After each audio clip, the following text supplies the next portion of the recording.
Tell me the story of what happened when God tested Abraham.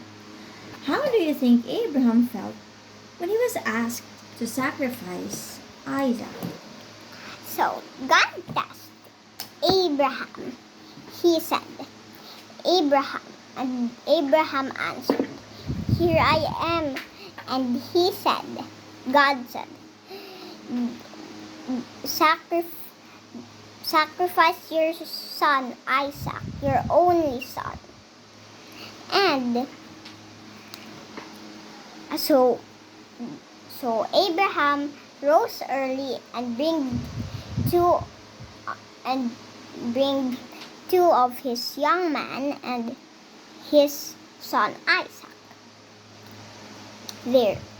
So they ride a donkey, and that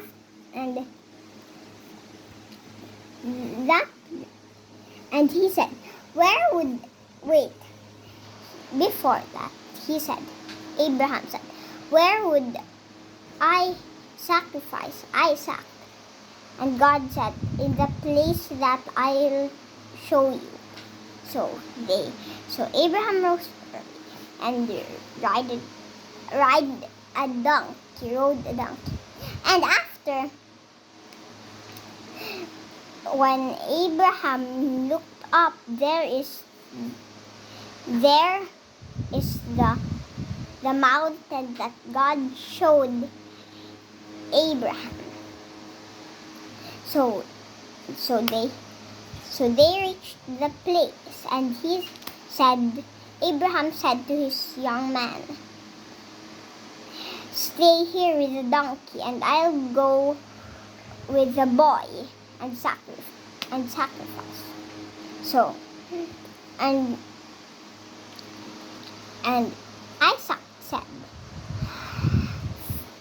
"Father, we have the knife, we have the wood, but where is our sheep?"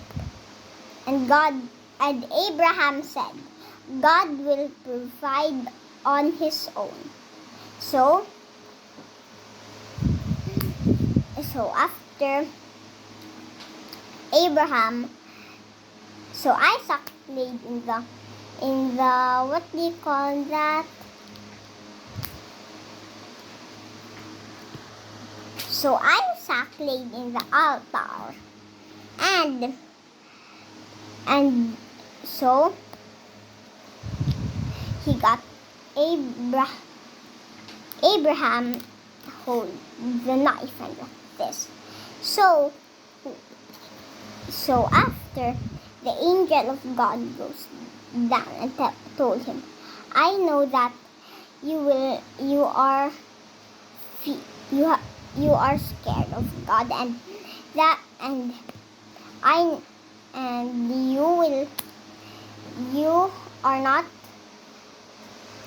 you are sharing your son with God." So there